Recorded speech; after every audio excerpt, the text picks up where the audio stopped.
Hello viewers, welcome to Sleepy Mind channel. Tonight we'll be exploring child brain. Imagine standing in the center of Tokyo at rush hour. Millions of people crossing paths, neon signs flashing, bullet trains roaring past every second. It feels chaotic, almost impossibly fast. Now take that entire city, shrink it down, and place it inside the head of a sleeping newborn baby. While that baby lies perfectly still, breathing softly in their crib, an invisible cosmic Big Bang is happening right beneath their skull. Every single second you look at them, their brain is constructing up to 1 million new neural connections. 1 million. In the time it takes you to blink, a galaxy of thoughts, potentials, and pathways has just sparked into existence. This isn't just growth. It is the most intense period of creation in the known universe. When a child is born, they possess roughly 86 billion neurons, almost all the brain cells they will ever have for the rest of their life. But these neurons are like isolated islands in a vast ocean. They cannot talk to each other yet. To make a thought, a movement, or a memory happen, these islands must build bridges. These bridges are called synapses. During the first few years of life, the brain undergoes a phenomenon called synaptogenesis. The brain is in a frantic, beautiful race to connect everything to everything. By age 2, a toddler's brain contains over 1 quadrillion synapses. That is double the number of connections found in a fully mature adult brain. Why does it make so many? Because the child's brain has no idea where it will be born. It doesn't know if it will need to learn the complex tonal shifts of Mandarin, how to navigate a freezing Arctic landscape, or how to survive in a bustling modern city. So, it builds bridges for every possible reality. It creates pathways for sounds it might never hear again, for movements it has yet to try, and for emotions it is just beginning to catalog. It is the ultimate adaptive design. What does this look like in real life? It looks like a mother holding her 3-month-old baby close to her face. The mother smiles and opens her eyes wide. The baby stares intently, completely frozen. To an outside observer, nothing major is happening. But inside that baby's brain, 1 million bridges are snapping into place. The neuron for detecting a curved line is locking hands with the neuron for warmth and safety. The baby is learning what love looks like. This is why the early years are so deeply exhausting for parents, but also why they are so profoundly sacred. A child isn't a blank slate waiting for you to write a story on them. They are a wildly overconnected, highly sensitive ecosystem. Every gentle stroke of their hair, every bedtime story, every time you soothe them when they cry, you are literally acting as the architect of their physical brain. You are choosing which of those 1 million connections per second get to stay, and which ones will fade away. You aren't just raising a child, you are building a mind. If you drop a porcelain teacup onto a concrete floor, it shatters. You can glue the pieces back together, but the cracks will always show, and it will never hold water the same way again. For decades, Western medicine believed the human brain was exactly like that porcelain cup. If a part of it was damaged, or worse, completely removed, that function was gone forever. The adult brain is rigid, but a child's brain? A child's brain isn't made of porcelain. It is made of living, breathing clay. It possesses a superpower so profound that it borders on science fiction. Extreme neuroplasticity. To understand just how miraculous this is, you have to look at children who have had half of their entire brain surgically cut out and walked away from the hospital to live a normal life. Neuroplasticity is the brain's ability to reorganize itself by forming new neural connections throughout life, responding to learning or injury. While adults have a modest amount of this plasticity, a child's brain is completely saturated with it. Consider a medical procedure known as a hemispherectomy. In severe cases of epilepsy, where uncontrollable seizures ravage 1/2 of a child's brain, surgeons will physically remove that entire hemisphere. They leave a giant, fluid-filled empty space inside the skull where half of the mind used to sit. In an adult, this would result in permanent, severe paralysis and a total loss of speech. But when performed on a young child, something breathtaking happens. The remaining half of the brain looks across the empty chasm, sees the missing functions, and says, "I'll take over." Through a massive rush of chemical growth factors, the remaining hemisphere begins to sprout new axons and dendrites. The visual processing centers shift. The language networks migrate across the midline. The brain literally rewrites its own operating system code on the fly. Within months, the single remaining half of the brain learns to control both sides of the body, allowing the child to walk, talk, laugh, and go to school with minimal deficits. Think about a little girl named Cameron. At 3 years old, she suffered from a rare disease that caused her left brain hemisphere to constantly misfire, causing dozens of violent seizures a day. Doctors had no choice but to remove the entire left side of her brain, the side that holds the keys to human language and logic. Her parents were terrified they would lose their daughter forever, but they didn't. Today, Cameron runs, plays, speaks 2 languages, and lives a life full of joy. If you met her, you would never guess half her skull is filled with water. This gives us a profound piece of hope. It tells us that children are biologically engineered for resilience. Their brains are not fragile systems easily broken by the hardships of the world. They are dynamic, adaptive engines designed to survive, heal, and rebuild. When we look at a child struggling with a learning disability, trauma, or injury, we must never write them off. Their clay is still wet. With the right love, patience, and therapy, their brain can find a workaround for almost any obstacle the world throws at it. If you've ever spent an afternoon chasing a 5-year-old around a playground, you know they possess a level of energy that seems to defy the laws of physics. They run, they jump, they scream, they collapse into a puddle of tears, and then, 5 minutes later, they bounce right back up to do it all over again. It is utterly exhausting just to watch. You might assume all that physical stamina means their muscles are draining their body's fuel supplies. But you would be entirely wrong. While that child is sprinting across the grass, their muscles are barely making a dent in their body's energy budget. Instead, there is a silent, invisible furnace burning inside their head. That sweet, goofy, 5-year-old child is carrying around the most demanding energy thief in the known biological world. Right now, as they play, their brain is consuming an astonishing, terrifying 50% of the total glucose energy their entire body produces. To put that in perspective, if your adult brain demanded that much fuel, you would need to eat around the clock just to stay awake. In a fully grown adult, the brain is a highly efficient machine. It makes up about 2% of our total body weight, but it draws a steady, predictable 20% of our metabolic energy. That is a heavy tax, but it is sustainable. In children, however, the math completely breaks down. A study led by anthropologists at Northwestern University mapped the human brain's glucose consumption from birth to adulthood. What they discovered shook the scientific community.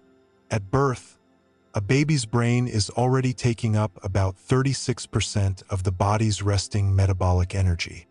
As the child grows and enters the peak of synaptogenesis and learning, that number climbs drastically.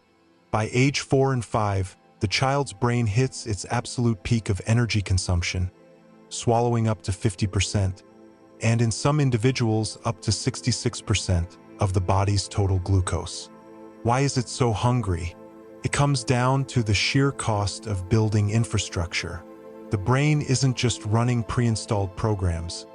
It is actively laying down billions of miles of biological wiring.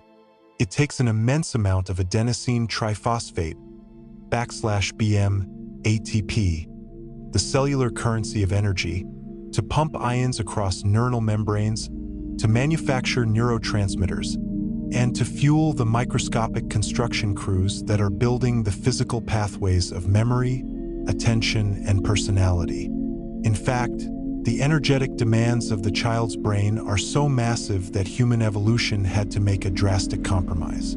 Have you ever noticed how human childhood is exceptionally long compared to other mammals? A chimpanzee grows up in a few years. A human takes nearly 2 decades.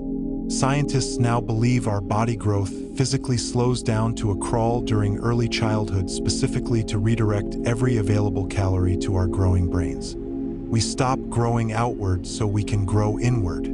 Understanding this completely transforms how we view a child's daily behavior, especially the dreaded after-school meltdown. Picture a kindergarten student coming home at 3:30 p.m. They step off the bus, walk through the front door, and immediately dissolve into a screaming fit because their snack was broken in half. As parents, our first instinct is to think they are being spoiled, dramatic, or defiant. But if you look through the lens of neuroscience, you see a completely different story. That child has just spent 6 hours navigating a complex social landscape, learning to read, sitting still, and processing a tidal wave of sensory information. Their brain has been running at 150% capacity, burning through glucose like a supercar racing down a track. By the time they get home, their biological fuel tank isn't just low. It is bone dry. They are suffering from a profound, localized brain starvation. They don't need a lecture on gratitude or a timeout. They need an immediate, easily digestible source of fuel. A piece of fruit, a spoonful of peanut butter, or a glass of milk, and a quiet space to rest. When we recognize that a child's emotional dysregulation is often just a physical cry for glucose from an exhausted, hard-working brain, we can replace our frustration with deep, supportive empathy. Imagine you are building your dream home and you have an unlimited budget. You decide to install 10,000 light switches, thousands of water faucets, and a labyrinth of hallways leading to rooms you might not even use. First, it feels incredible to have so many options. But within a few weeks, the reality sets in. It takes you 20 minutes just to find the bathroom. The water pressure is terrible because it's being split 1,000 different ways. The electrical grid keeps blowing out because the wiring is too tangled. You quickly realize that more isn't better. To actually live in the house, you have to hire a crew to rip out the useless wires, wall off the empty rooms, and streamline the entire system. This is exactly what happens inside a child's mind as they transition into later childhood. If you think the story of the child's brain is a story of continuous, endless growth, you are only half right. The real magic of human intelligence doesn't lie in how much the brain builds. It lies in how ruthlessly it destroys its own creation. To become brilliant, a child's brain must systematically kill off half of its own connections. As we established in Fact 1, a toddler's brain is a chaotic jungle of a quadrillion synapses. It is hyperconnected, hypersensitive, and incredibly messy. While this open-ended architecture is perfect for soaking up information like a sponge, it is an incredibly inefficient way to run a mature mind. A thought has to travel through a dozen unnecessary detours just to get from point A to point B. To fix this, the brain initiates a biological masterstroke known as synaptic pruning. Think of it as a highly sophisticated editing process. The brain operates on a strict biological law: use it or lose it. Asterisk every time a child repeats an action, hears a specific language sound, or practices a skill, the neural pathway corresponding to that experience is reinforced. It gets coated in protective insulation, making the signal travel faster. Conversely, if a pathway is ignored, if a child stops hearing a certain language or stops practicing a movement, the brain flags that connection as useless real estate. Enter the microconstruction workers of the brain, the microglia. These are specialized immune cells that act as the brain's internal cleanup crew. They literally crawl along the neural pathways, identifying the weak and used synapses and eating them alive.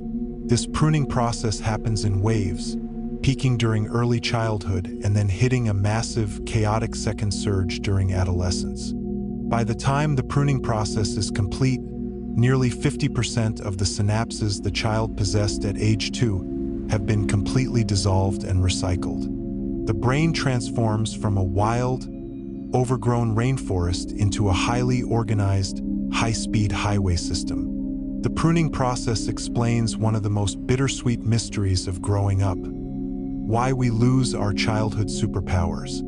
Have you ever wondered why an 11-month-old baby can perfectly mimic native accents from across the globe, but a 10-year-old struggles to learn a second language in school? Or why young children possess an almost magical, boundaryless imagination that gradually fades into rigid, practical logic as they grow up? It is because of the microglia. The infant brain was open to every single possibility in the universe, but it couldn't focus. The older child's brain has traded away infinite potential in exchange for localized mastery. It cut away the pathways for sounds it never hears so it could build a superhighway for the language it speaks every day. As parents and educators, this gives us an incredible responsibility. The environments we build for our children, the books we read to them, the media they watch, and the emotional habits we model are the blueprints the microglia use to decide what stays and what goes.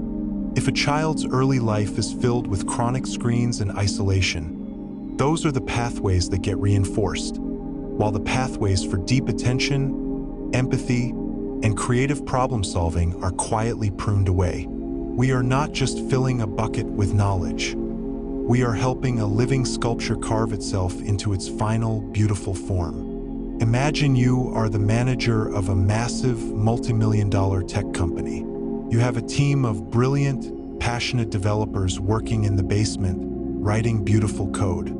You also have a team of highly experienced executives sitting in the penthouse suite, waiting to review the work, manage the budget, and make sure the company doesn't accidentally break the law. There's just one catastrophic problem. The building has no internet, no phone lines, and no elevators. If the developers want to send a file to the executives, they have to handwrite it on a piece of paper and send a runner up 80 flights of stairs. By the time the message gets to the top, the market has shifted, the data is irrelevant, and the executives are completely out of the loop. This is not a fiction. This is the literal reality inside the head of an 8-year-old child. They have a brilliant emotional brain, and they have the beginnings of a brilliant logical brain. But the biological broadband cables connecting the two haven't been fully installed yet. The signals are moving through bare, uninsulated copper wires, traveling at an absolute snail's pace. The human brain communicates via electrical impulses that travel down long, arm-like extensions of neurons called axons. In their raw form, these axons are highly inefficient. The electrical signal moves slowly, leaking out into the surrounding tissue like water from a canvas fire hose. To fix this, the brain uses a process called myelination. Myelination is the production of myelin, a fatty, insulating substance created by specialized cells called oligodendrocytes. This myelin wraps around the axons like the plastic coating on an electrical wire. The effect is revolutionary. An unmyelinated axon transmits electrical signals at a leisurely pace of about 2 miles per hour.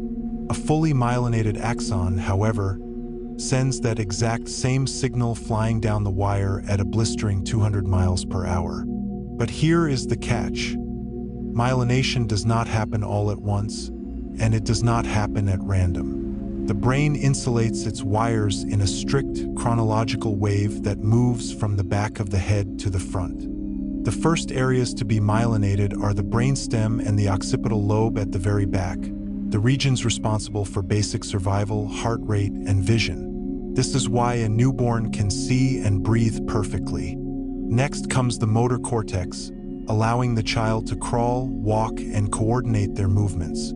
The last area of the brain to receive this high-speed internet upgrade is the prefrontal cortex, located right behind the forehead.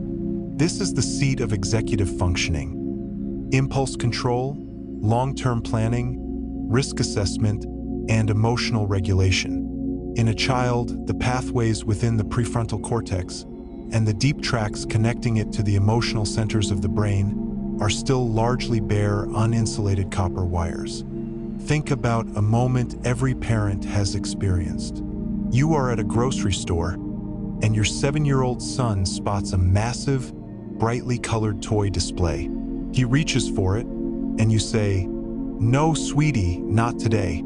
Instantly, his eyes well up with tears, his face turns red, and he stomps his foot. You look down at him and say, "Think about it logically. You have 10 toys just like this at home. If you behave, we can get ice cream later. Why can't you just control yourself?" Mathematically and biologically, you are asking for the impossible. The signal from his emotional center, "I want that toy right now," is traveling down a fully myelinated 200-mile-per-hour superhighway. But your calm, logical request, "Think about the ice cream later," has to travel up to the prefrontal cortex and send a countersignal down a bare, unmyelinated wire moving at 2 miles per hour. The emotional car crashes into the wall before the logical brakes can even receive the signal to pump. When a child struggles to control their impulses, it isn't because they want to push your buttons, and it isn't a sign of poor parenting. It is a reflection of a physical, developmental construction delay. They don't need us to scream louder to bridge the gap. They need us to understand that their biological wiring is still buffering. Our job as adults is to provide the external insulation, our own calm, mature prefrontal cortex, until their own high-speed cables are fully installed.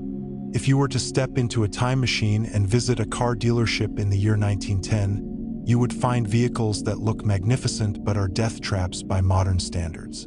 They had powerful engines that could push the car to dangerous speeds, but they lacked windshield wipers, seat belts, and rearview mirrors.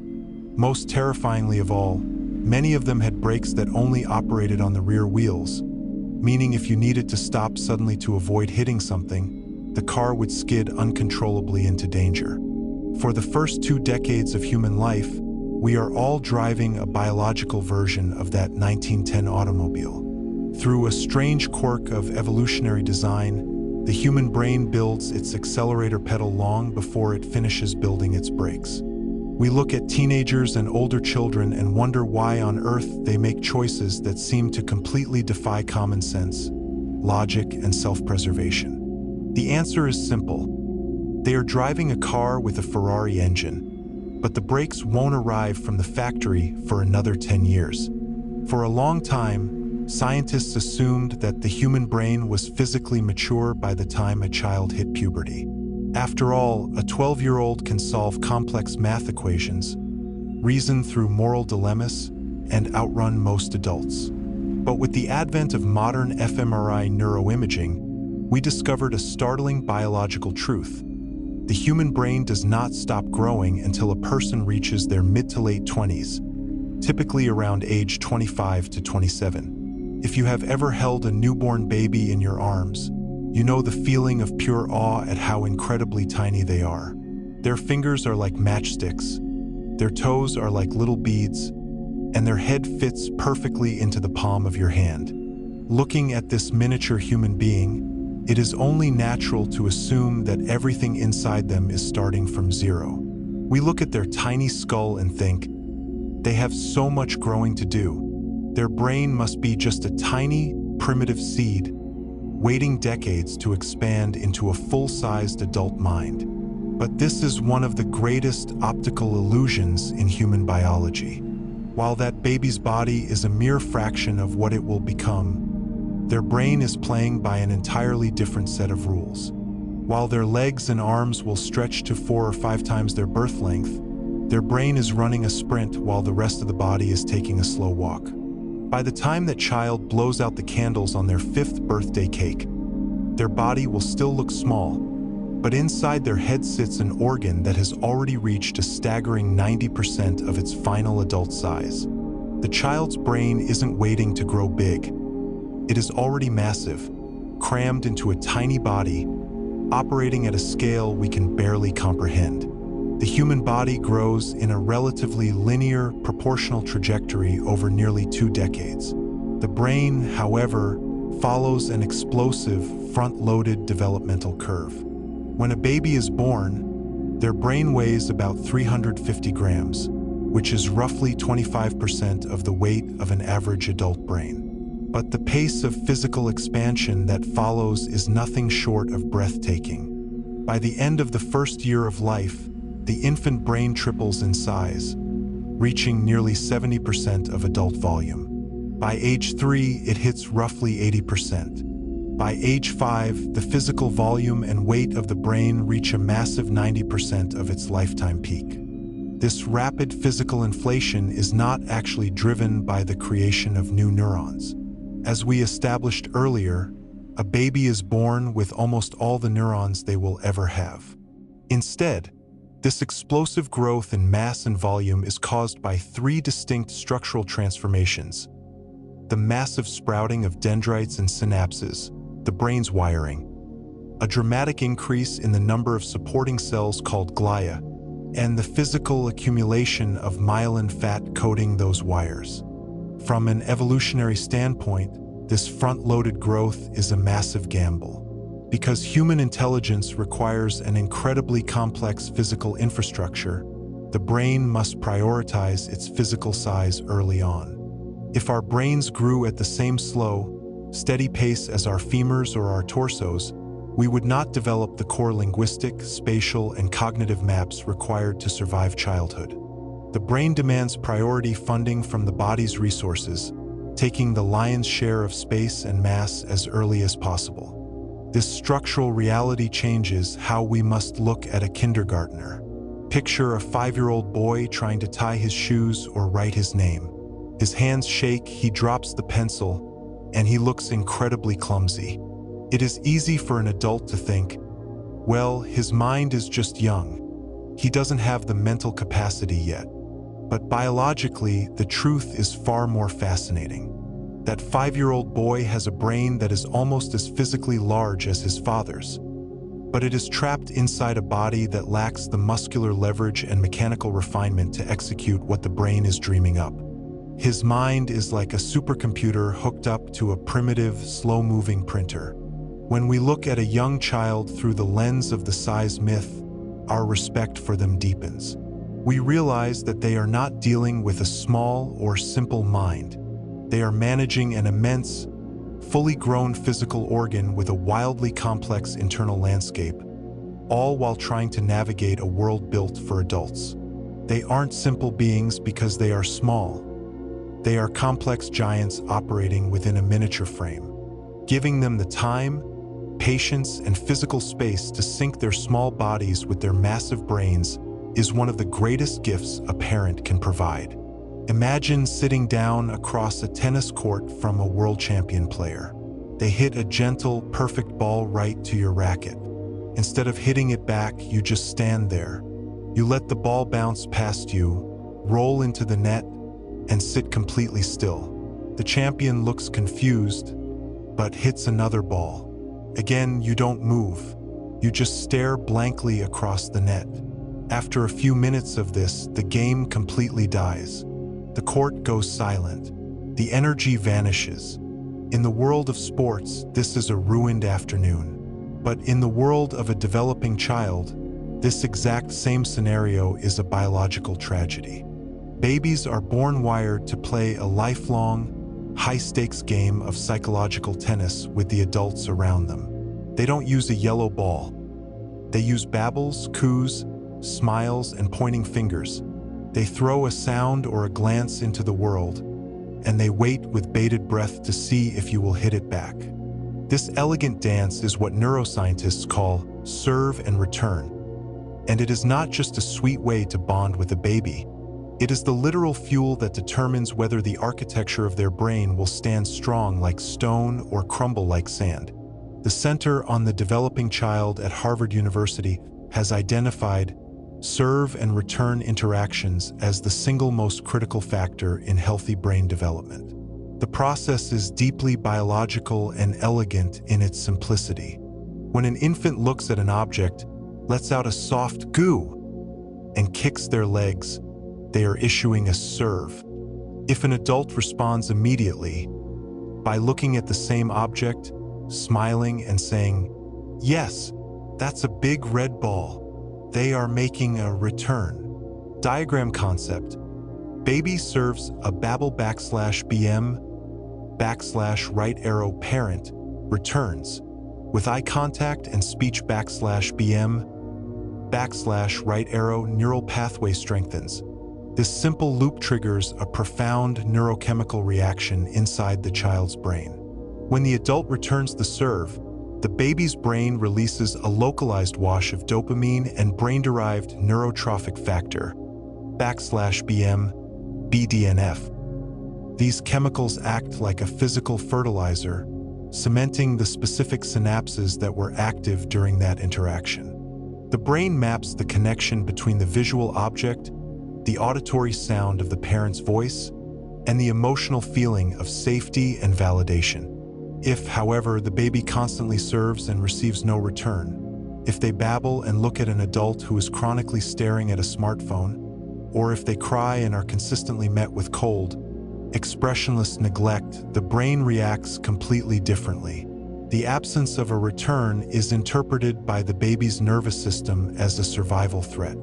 The brain stops releasing growth factors and instead floods the system with stress hormones. The unreturned synapses are flagged as useless and are permanently pruned away. Chronic lack of serve and return literally stunts the physical growth of the cortex, leaving the brain underdeveloped and structurally weakened. Let's step out of the lab and into a crowded grocery store. A father is pushing his 9-month-old daughter in a shopping cart. The baby points her tiny finger at a bright display of yellow bananas and makes an excited squeaking noise. The father is exhausted, thinking about his budget and his long to-do list. He has two choices. He can ignore her, keep his eyes on his shopping list, and push past the display. Or he can stop for 3 seconds, look at her, and say in a warm voice, "Wow, you see the yellow bananas? They look yummy, don't they?"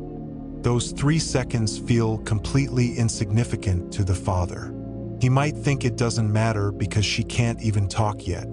But to that little girl, those 3 seconds are an architectural milestone. In that moment, her brain confirms that her voice has power, that her environment is predictable, and that she is connected to a safe protector. We must realize that we do not need expensive educational toys, flashcards, or special apps to build a genius brain. The most powerful brain-building tool in the universe is completely free. It is your attention. Every time you answer a babble, make eye contact across a room, or echo a toddler's silly sound, you are physically hand-weaving the neural fabric of their mind. You are telling their brain that they matter and providing the structural foundation for a lifetime of learning and emotional security. Imagine you are sitting in a dark movie theater watching a high-stakes thriller. On the giant screen, the main character is slowly creeping down a dark, creaky hallway. Suddenly, a hand reaches out from the shadows and grabs their shoulder. The character gasps, their eyes widen in terror, and their body tenses up. Now, look away from the screen and look at yourself. Your heart is racing, your muscles are tight, and your palms are sweating. Why? You are perfectly safe sitting in a comfortable chair with a bucket of popcorn. No one is chasing you, yet your body is reacting as if you are the one in danger. This uncanny, deeply empathetic experience is driven by an incredible biological cellular network known as mirror neurons. We like to think of children as independent observers who listen to our words and follow our instructions. But the reality is far more raw and profound. Because of mirror neurons, a child doesn't just watch what you do. Their brain literally clones your inner emotional world. They don't just see your stress, your joy, or your anger. Their brain physically reenacts it inside their own nervous system. Mirror neurons were first discovered in the 1990s by a team of Italian neuroscientists studying macaque monkeys. They noticed that certain motor neurons in the monkey's brain fired not only when the monkey reached for a piece of food, but also when the monkey simply watched a human researcher reach for a piece of food. The observer's brain was mirroring the actor's brain as if they were doing the action themselves. In children, this mirror neuron system is hyperactive and serves as the primary engine for social learning and empathy. When a child watches their mother furrow her brow, tilt her head, and speak in a tense, rushed tone, the child's visual system processes the image. But instead of just keeping that information in the visual cortex, the mirror neurons fire instantly across the premotor and limbic systems. The child's brain recreates the exact neural firing patterns of stress and anxiety. Their internal cortisol levels begin to match the parent's levels. Their heart rate synchronizes with the adult's heart rate. This is how children learn to navigate the world before they have the language to understand it. They use the adults around them as a biological tuning fork. If the tuning fork is vibrating with anxiety, fear, or hidden rage, the child's mirror neurons pick up that exact frequency and cause their own brain to vibrate in harmony. This system allows for the rapid acquisition of language, gestures, culture, and emotional baselines without the need for formal, conscious instruction. This scientific reality brings us face to face with a beautifully humbling truth. Our children are our ultimate mirrors. Think about a father who comes home after a brutal, stressful day at the office. He walks through the door, his jaw clenched, carrying a mountain of unspoken frustration. He sits down with his 4-year-old daughter. He tries to hide his bad mood, forcing a tight smile and saying in a flat voice, "Hey, sweetie, how was your day?" Within 10 minutes, his daughter, who was perfectly calm moments before, starts acting out, throwing her blocks, and crying over nothing. The father gets frustrated, thinking, "Why is she being so difficult tonight?" She isn't being difficult. Her mirror neurons have bypassed his fake smile and read his clenched jaw and tense shoulders clear as day. Her brain has cloned his internal stress, and because her prefrontal cortex is too immature to handle that sudden wave of anxiety, it manifests as an emotional meltdown. She is simply reflecting his inner climate back to him. This realization shouldn't make us feel guilty. It should empower us. It means that the most effective way to change a child's behavior is not to manage them, but to regulate ourselves. If we want our children to be calm, resilient, and kind, we cannot simply teach those concepts through lectures. We must feel them, embody them, and live them. When we take a deep breath, lower our shoulders, and cultivate true internal peace, our children's mirror neurons will catch that quiet frequency, and their minds will naturally follow us into the calm. We have all been there. You are trapped inside a crowded metal tube, perhaps an airplane cruising at 30,000 feet, or a packed city bus during rush hour. The air is warm, everyone is tired, and the tension is palpable. Suddenly, from 3 rows back, a sound pierces the silence. A baby begins to cry. It is a high-pitched, desperate, unyielding sound. Within minutes, you notice something fascinating happening to the entire cabin. People begin to sigh heavily. Adults shift uncomfortably in their seats. Necks tighten, jaws clench, and an invisible wave of irritation rolls through the crowd like wildfire. We easily recognize how a baby's cry can infect a room full of adults, but we rarely stop to look at the equation from the other side. When that baby is crying, they aren't trying to manipulate the passengers, and they aren't throwing a tantrum out of spite. They are caught in the grip of a powerful biological phenomenon known as emotional contagion. A baby's brain does not possess an internal skin. It has no filters, no walls, and no defense mechanisms to separate its own internal state from the emotional weather of the room it occupies. They are a helpless passenger in a biological echo chamber. Emotional contagion is the direct, non-conscious sharing of affective states between individuals. While adults have the cognitive tools to build a wall around their mood, meaning you can stand next to a panicked person and remind yourself, that's their panic, not mine. A young child's brain lacks this boundary entirely. This vulnerability is rooted in the early wiring of the sensory and autonomic nervous systems. When a child experiences an intense environment, whether it is a home filled with loud arguments, a daycare with chronically stressed caregivers, or even a parent who is quietly drowning in depression, their brain treats that external emotional energy as a physical, environmental input, no different than heat, cold, or gravity. The biological loop functions through the autonomic nervous system, /BMANS.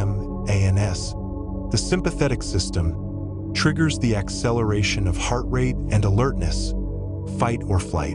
The parasympathetic system triggers the slowing down and calming of the body, rest and digest. In infants and toddlers, the parasympathetic braking system is incredibly weak and underdeveloped. They can step on the emotional gas pedal instantly, but they cannot step on the brakes by themselves. When they absorb the stress hormones, loud volumes, or tense energies of the people around them, their sympathetic nervous system fires wildly. Because their brain cannot compartmentalize, they become physically trapped in that high alert state. They don't just perceive stress, they become the stress. Let's paint a scene that happens in millions of homes every evening. A mother is trying to cook dinner while her 18-month-old toddler clings to her leg, crying continuously. The mother is exhausted, running on 4 hours of sleep, and feeling an immense wave of resentment and panic rising in her chest. She picks up the child and screams, "Stop crying! Why won't you just stop crying?" The toddler, hearing the sharp edge in her voice, screams even louder. In this moment, mother and child are locked in a vicious, biological feedback loop of emotional contagion. The toddler's initial cry triggered the mother's stress center. The mother's stressed reaction was immediately absorbed back by the toddler's wide-open brain, sending the toddler into an even deeper state of panic. It is a spiral that cannot be broken by anger, demands, or logic.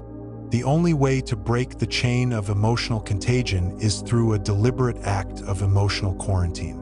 The adult must recognize that the child is not being bad.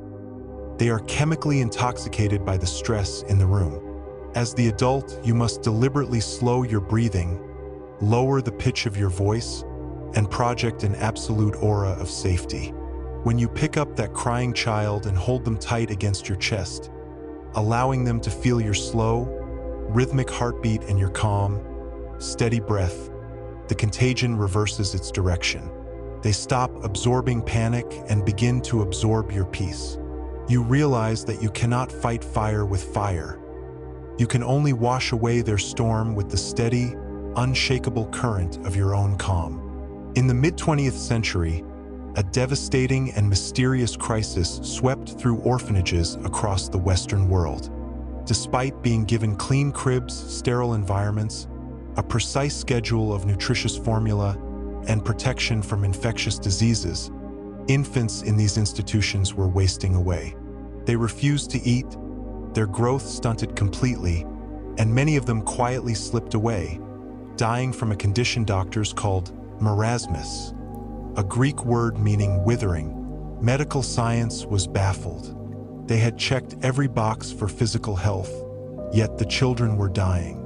The missing ingredient was so simple, so primitive, that science had completely overlooked it. The children weren't dying from a lack of food, medicine, or clean air.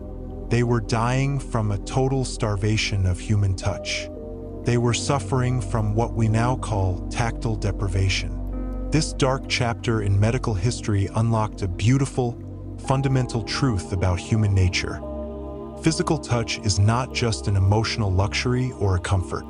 For a child's brain, gentle, skin-to-skin touch is a literal biological necessity. a vital growth hormone without which the physical structures of the mind simply cannot survive. When a child's skin is stroked, hugged, or held close, it activates a specialized network of nerve fibers called C-tactile afferents. These nerves bypass the analytical parts of the brain and send an immediate, high-priority signal directly to the insular cortex and the hypothalamus, the deep, ancient command centers of emotional life and hormone regulation. This tactile signal triggers an immediate, massive neurochemical shift. The oxytocin surge. The brain releases a flood of oxytocin, often called the bonding hormone. Oxytocin acts as a powerful protector, instantly lowering blood pressure, reducing heart rate, and turning off the body's stress response. The growth hormone link. Crucially, touch triggers the release of growth hormone and insulin-like growth factor 1, IGF-1. Without these hormones, even if a child consumes thousands of calories, their cells cannot efficiently absorb nutrition or build new tissue. Biochemical pathways of touch. Tactile stimulation /BM, /right arrow, hypothalamus /BM, /right arrow, oxytocin plus growth hormones /BM, /right arrow, synaptic survival. Furthermore, neuroimaging studies show that infants who receive high levels of maternal touch display significantly greater brain volume and surface area in regions associated with emotional processing and long-term memory, such as the hippocampus. Touch acts like a physical shield that coats the brain's delicate structures, protecting them from the destructive, corrosive effects of cortisol. It is the literal foundation upon which the brain maps its boundaries, builds its spatial awareness, and develops a secure sense of self. Let's bring this science down to earth, to the neonatal intensive care unit /BM NICU of a modern hospital. A premature baby boy lies inside a plastic incubator, hooked up to a maze of wires, monitors, and tubes. He is fragile, weighing barely 2 pounds, fighting for every breath. Years ago, medicine kept parents away, fearing germs. Today, hospitals practice what is known as kangaroo care. The mother opens her shirt, takes her tiny son out of the plastic box, and places his bare skin directly against her bare chest. As they sit there, skin to skin, a silent miracle occurs. Within seconds, the monitors stop flashing red. The baby's erratic heart rate stabilizes into a perfect, steady rhythm. His oxygen saturation levels climb. His breathing becomes deep and smooth. The mother's body heat naturally adjusts to warm him if he is cold, or cool him if he is hot. He is home. He is resting on the only launching pad his brain was ever designed to know. This power doesn't disappear as children grow older. When your 6-year-old falls and scrapes their knee, or your 10-year-old comes home crying because they were excluded on the playground, our words of advice often fall flat. They don't need a lecture on resilience, and they don't need us to solve the problem immediately. What their brain desperately craves is a long, tight, unconditional hug. In that physical embrace, you are sending a direct, non-verbal message straight to their deep brain. You are safe. You are not alone. Your world is secure. Never underestimate the profound, life-altering power of a simple touch. It is the language the brain spoke before it ever learned a word, and it is the anchor that keeps them grounded through every storm of life. Imagine waking up tomorrow morning, opening your eyes, and realizing you are completely alone on the surface of Mars. The landscape is an eerie, barren red. There is no water, no oxygen, and no sign of life anywhere. Your heart drops into your stomach. You look around frantically for the spaceship that brought you here, but it's completely gone. You have no tools, no map, and no way to call for help. In that terrifying second, you don't think about your job, your finances, or your hobbies. Every single cell in your body screams one primal, agonizing message: I am going to die. To an adult, this is a nightmare. But to an 18-month-old toddler, this is exactly what it feels like when their mother walks down the hallway to use the bathroom. When a young child screams, cries, and clings to your leg as you try to leave the house, they aren't trying to throw a dramatic tantrum to manipulate you. They aren't being overly sensitive or coddled. Inside their head, a profound evolutionary alarm system has just been tripped. To their immature mind, separation doesn't feel like a temporary inconvenience. It triggers the exact same neurological panic as being abandoned in the middle of a hostile wilderness. Separation anxiety is not a behavioral problem. It is a hardwired, biological survival mechanism driven by a young brain's underdeveloped hippocampus and an overactive amygdala. During infancy and toddlerhood, the hippocampus, the brain region responsible for forming chronological memories and understanding the concept of time, is still highly immature. Because a toddler cannot yet map time effectively, they live entirely in a permanent state of now.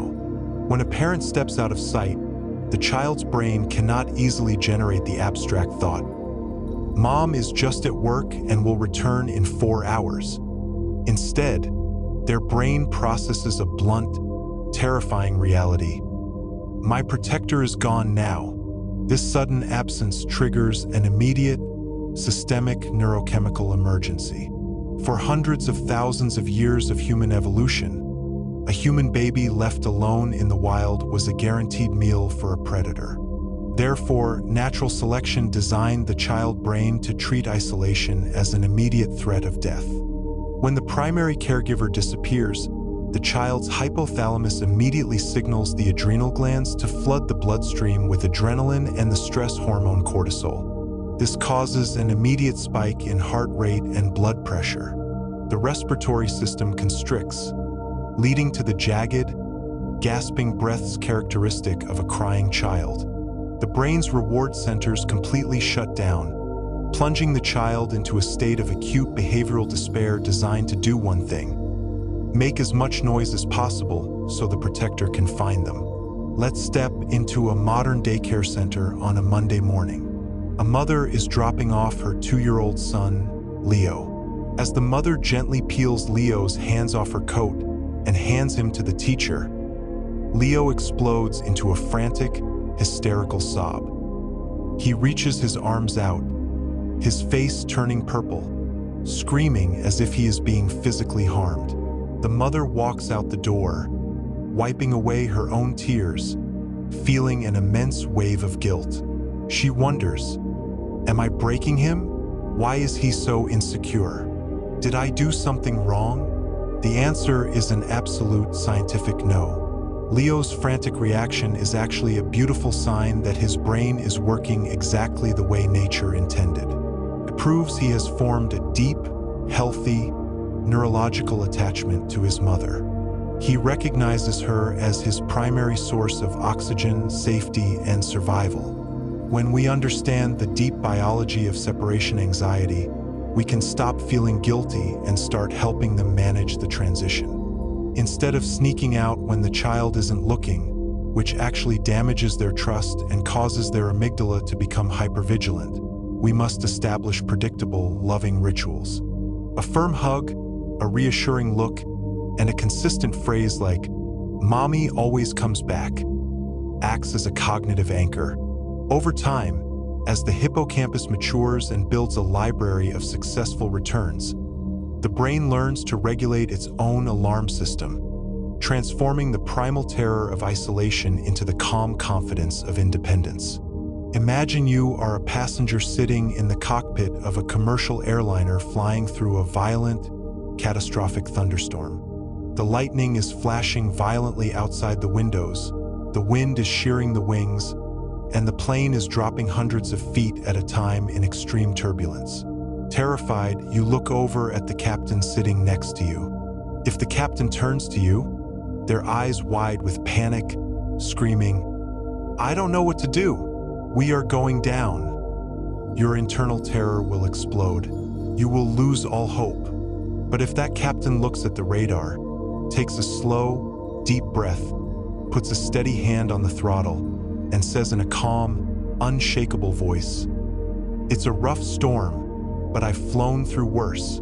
Hold on, I've got us." Your heart rate instantly drops. You borrow their courage. You anchor your survival to their calm. When a young child is caught in the middle of an emotional breakdown, they are that passenger in the middle of a storm. They look across the cockpit of life directly at you, the adult. Their brain cannot fly the plane yet. They do not possess the internal machinery to calm themselves down. To survive the turbulence of their own emotions, they must completely borrow the calm of your mature brain. In the world of child development, there is a dangerous myth known as self-regulation. We often look at a screaming child and say, "Go to your room and don't come out until you've calmed yourself down." But neurobiology tells us that a child is physically, structurally incapable of self-regulation without first experiencing thousands of hours of co-regulation. The nervous system of a child is born incomplete. While their sympathetic nervous system, the accelerator pedal that activates stress, anger, and fear, is fully online, their parasympathetic nervous system, the braking system that slows down heart rate, lowers blood pressure, and restores calm, is entirely primitive. It is like a car missing its brake pads. A child cannot physically stop their own emotional momentum through willpower alone. Diagram: stressed child nervous system \BM \left tritero, calming loop \BM \left tritero, regulated adult nervous system. Co-regulation is the process by which an adult uses their own mature, regulated nervous system to soothe and stabilize the chaotic nervous system of a child. It works through a profound physiological synchronization.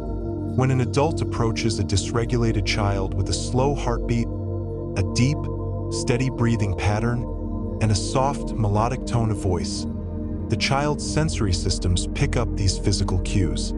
Through the vagus nerve, the main highway of the parasympathetic nervous system, the child's body begins to mechanically mirror the adult's physical state.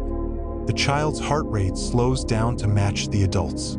Their cortisol production drops, and their prefrontal cortex slowly comes back online. Every single time an adult co-regulates with a child, they are physically building the neural tracks that will eventually allow that child to self-regulate as an adult. Let's look at a raw, real-world moment. A 4-year-old boy named Maya has just thrown his tablet across the room because it ran out of battery. He is screaming, kicking the floor, and panting for breath. His father, stressed from work and exhausted, feels an immediate surge of anger. His instinct is to yell, "That's it! No more screen time for a week. Go to your room." But if the father chooses co-regulation, he pauses. He takes a deep breath himself, lowering his own elevated heart rate. He walks over to Maya, drops down onto the floor so he is below eye level, and simply sits there with his arms open. He doesn't lecture. He doesn't correct. He just says in a quiet, low voice, "I see you're so angry, Maya.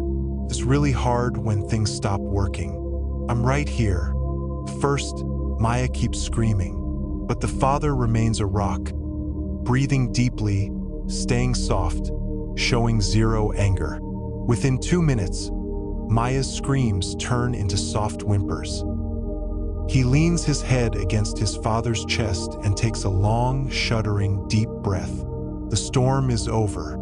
When we practice co-regulation, we stop treating a child's emotional distress as a behavior problem to be punished, and start treating it as a physiological emergency to be supported. We realize that we cannot teach calm by screaming, and we cannot teach control by losing our own. We must be the steady captain in their cockpit, holding the controls until their own hands are strong enough to fly through the clouds.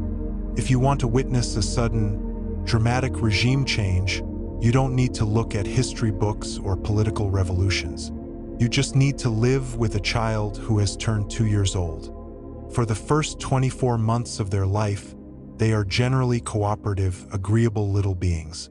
They go where you carry them, They eat what you scoop into their mouths, and they look at you as if you are the undisputed center of the universe. And then, almost overnight, the coup happens. You ask them to put on their shoes, and they look you dead in the eye, cross their tiny arms, and shout, "No!" You offer them their favorite snack in a blue bowl, and they scream, "No!" because they wanted the green bowl. They refuse to sit in the car seat, they refuse to take a bath, and they turn a simple walk to the mailbox into a high-stakes standoff.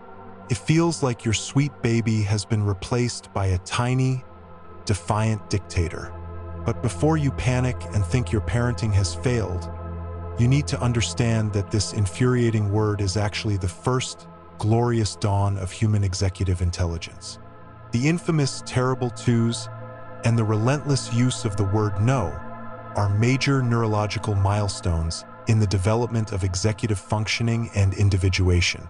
Until around age 2, a baby's brain operates under a beautiful psychological blur known as symbiosis. In their mind, they and their mother are the exact same organism. They assume that whatever the parent thinks, feels, and wants, they also think, feel, and want. They have no concept of an independent self. But around the second birthday, a massive wave of myelination hits the prefrontal cortex, lighting up the circuits responsible for self-awareness and agency. The toddler's brain suddenly makes a world-shattering discovery. I am a separate person. I have my own thoughts, my own desires, and my own power. The fastest, most efficient way for a young brain to test this brand new superpower is to push against the boundaries of the adults around them. The word no is the brain's ultimate tool for cognitive differentiation. When a child says no, they aren't necessarily rejecting the object or the action. They are practicing the profound art of choosing. They are establishing their own psychological borders. If a child never went through this phase, if they simply agreed with everything an adult said without resistance, their prefrontal cortex would fail to develop the neural pathways required for critical thinking, independent identity, and personal boundaries later in life. The no phase is the physical construction of a unique human ego. Think about a mother standing in her living room, desperately trying to put a winter coat on her 2-year-old daughter, Chloe. Chloe is squirming, screaming, "No coat, no, no," even though it is freezing outside. The mother feels her blood pressure rising, thinking, why must everything be a battle with her? She is being so stubborn. But if that mother shifts her perspective, she can see the magic beneath the madness. Chloe isn't trying to make her mother late for work. She is a young scientist running a high-stakes experiment on the nature of reality. Her brain is asking, what happens if I exert my will on the world? Does my voice matter? Am I real? When we understand this, we can stop engaging in exhausting power struggles. Instead of meeting their no with an iron fist, which teaches them that their voice is powerless, we can use clever neurological workarounds. The best tool is the illusion of choice. Instead of saying, put your coat on, you say, it's cold outside. Do you want to wear the blue coat or the red coat today? Instantly, the child's prefrontal cortex switches from a defensive no mode into an active executive planning mode. They feel empowered because they get to make a choice, and you get the coat on them without a meltdown. By honoring their need for autonomy rather than crushing it, we help them transition smoothly from a defiant toddler into a confident, self-assured human being. If you were to pick up a textbook on advanced linguistics today, your head would likely spin within minutes. Human language is an incredibly complex labyrinth of syntax, phonemes, irregular verbs, and subtle vocal inflections. For an adult, trying to master a brand new language with an entirely different alphabet can take years of painful study, flashcards, and repetitive drills. And even then, most of us will always speak with a thick, noticeable accent. Yet, if you take a 3-year-old child and drop them into a household where 3 completely different languages are spoken simultaneously, they will master all 3 of them by the time they start kindergarten. They won't study grammar rules, they won't use apps, and they won't take a single test. They will speak all 3 with the flawless, effortless accent of a native speaker. How is this possible? Because a baby is not born as an American, an Indian, or a Frenchman. Every single human infant enters this world as a biological citizen of the world, possessing a brain that is a master acoustic computer, capable of decoding every single sound the human mouth can possibly produce. This extraordinary capability is known as the critical period or the language window. At birth, a baby's auditory cortex is entirely open and unpruned. Human speech across the globe utilizes roughly 800 distinct sounds, known as phonemes. An adult brain can typically only distinguish the sounds used in their native tongue. For example, many native Japanese speakers struggle to hear the physical difference between the English L and R sounds because their adult brains have lost that circuit. A newborn baby, however, can hear the difference instantly.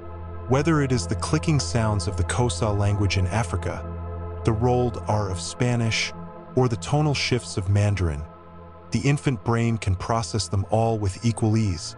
Dr. Patricia Cole, a world-renowned neuroscientist at the University of Washington, refers to babies as linguistic geniuses. Through her research using magnetoencephalography, /BM-MEG, scanners, she discovered that babies act as advanced statisticians. As they listen to the adults around them speak, their brain silently counts how often specific sounds are repeated. Image: infant brain scanning acoustic frequencies /BM /right arrow statistical mapping of native language sounds. By around 6 to 10 months of age, the statistical map is complete.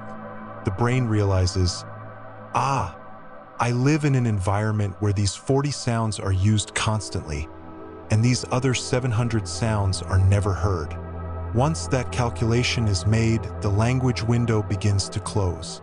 The brain initiates a massive pruning process, dissolving the neural pathways for foreign sounds, so it can concentrate all its energy on building superhighways for the child's native tongue.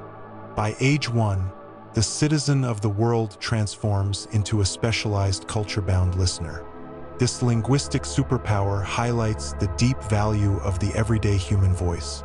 Consider a grandmother sitting in a rocking chair, cradling her 6-month-old grandson.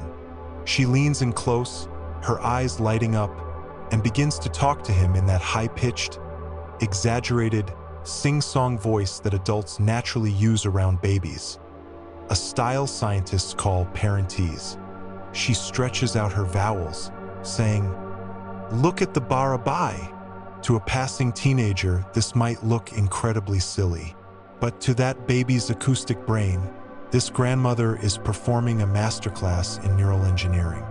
By raising the pitch of her voice and stretching out the words, she is physically exaggerating the statistical differences between phonemes.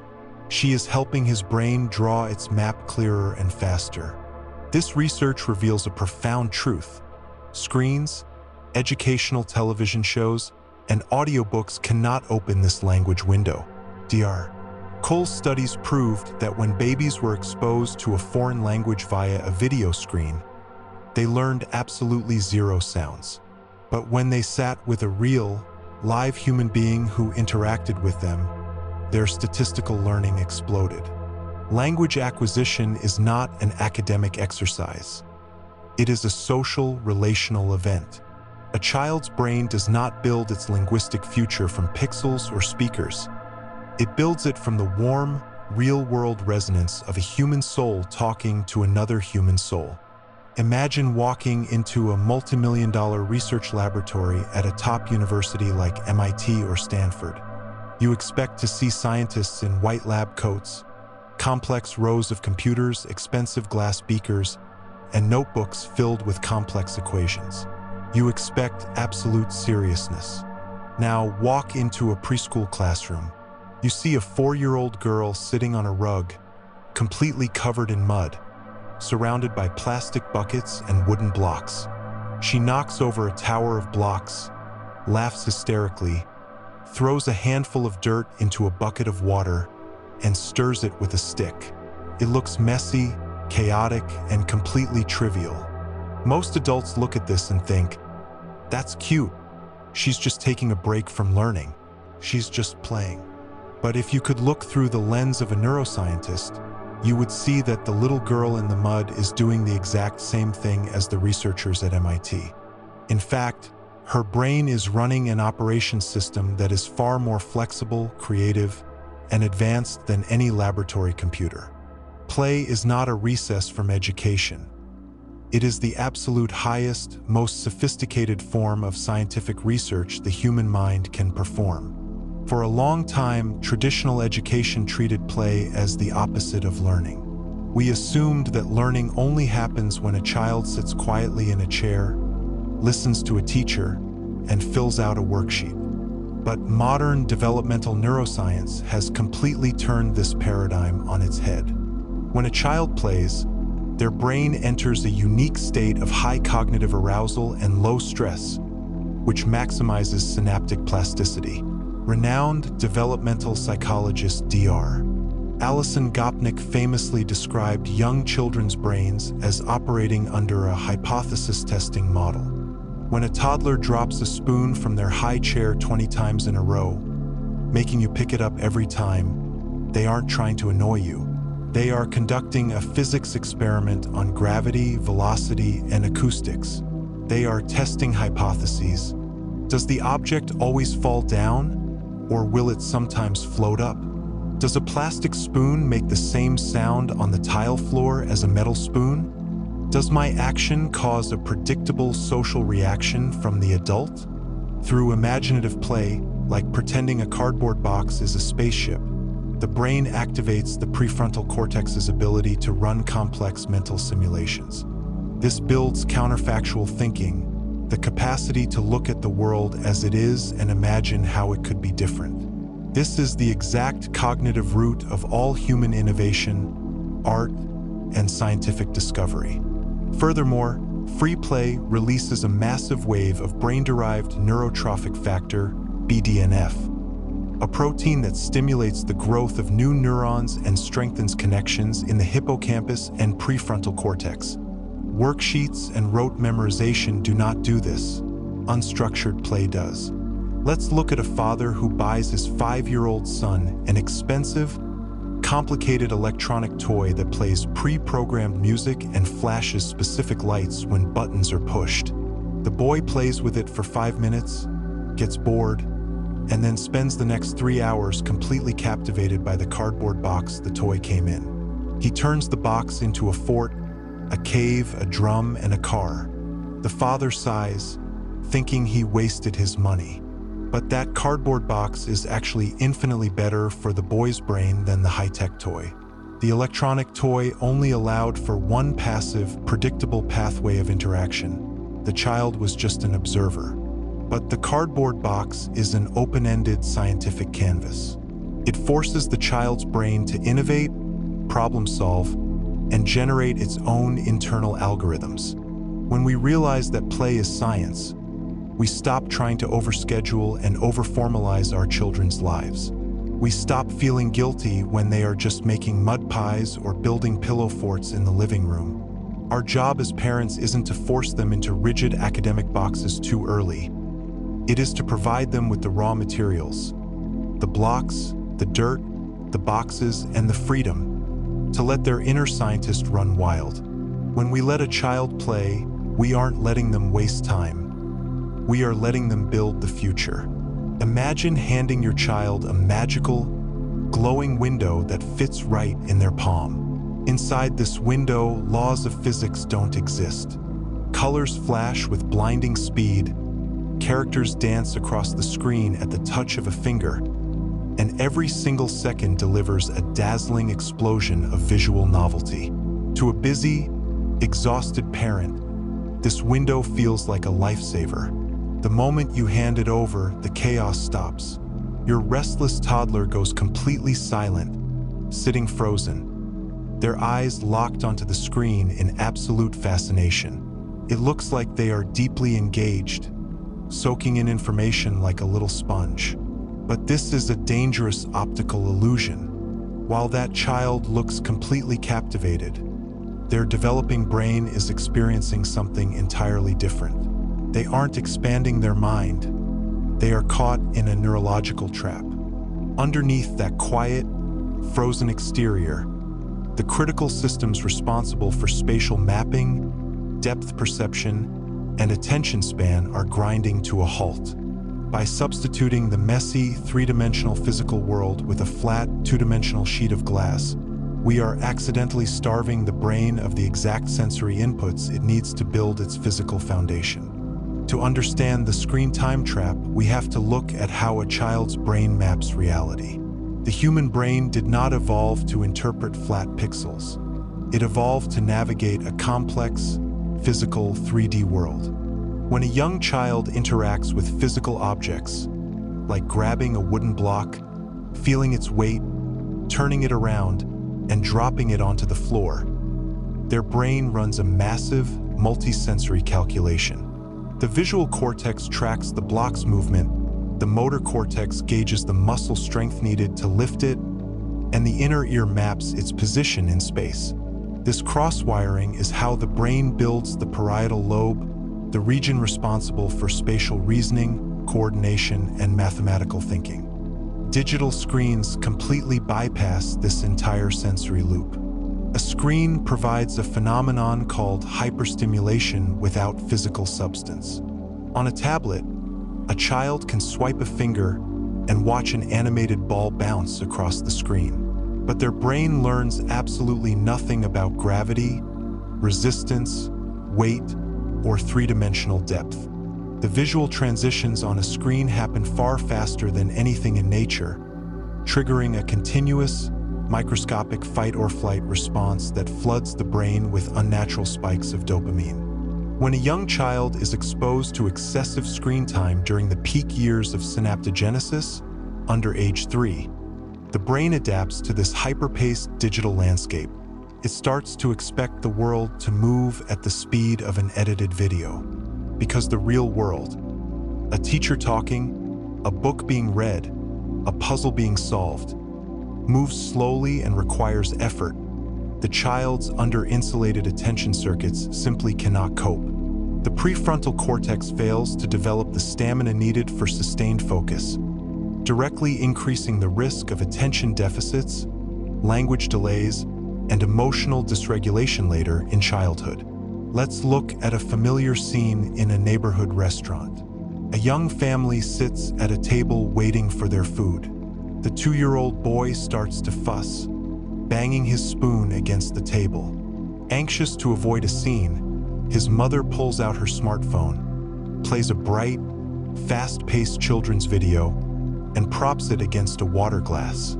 Instantly, the boy stops crying. His mouth drops open, his body goes perfectly still, and he stares blankly at the screen for the next 40 minutes. The parents sigh with relief and enjoy their dinner. It looks like a win-win situation. But let's look at what that little boy just missed out on. He missed the opportunity to listen to the rich, complex cadence of adult conversation happening right above his head, the exact fuel his language centers need. He missed looking at the waitress's face, reading her expressions, and practicing social mirror processing. Most importantly, he missed the critical discomfort of being bored. Boredom is not an empty space. It is the absolute birthplace of creativity. When a child is bored, their brain is forced to look inward, to daydream, to invent a game with their napkin, or to figure out how to balance their fork on a salt shaker. Screens are a biological pacifier that rob children of the struggle required to grow. We don't need to ban technology completely, but we must protect the sacred, messy, three-dimensional boundaries of early childhood. Real brain growth doesn't happen behind a piece of glass. It happens when a child drops a cup, squishes mud between their toes, looks into your eyes, and builds a real connection with a real world. If you were to open up an old parenting or educational textbook from the 1960s or 70s, you would find some incredibly urgent, highly confident warnings about raising children in a home where two languages are spoken. Experts back then believed that teaching a child two languages simultaneously would hopelessly confuse their developing mind. They warned that the child's brain would become a muddled, tangled mess, leading to speech delays, lower IQ scores, and academic struggles. They thought the brain was like a suitcase. If you pack too much into it, it will burst at the seams. Today, we know that advice wasn't just wrong. It was a complete inversion of scientific reality. Far from confusing a child, introducing two languages early in life unlocks a biological superpower that completely restructures the physical architecture of the brain. A bilingual child isn't carrying a heavy burden. They are giving their brain a daily, high-intensity workout. By learning to navigate two different linguistic worlds, their mind builds a level of structural density, mental flexibility, and cognitive defense that shields them from distractions in youth and protects them from dementia in old age.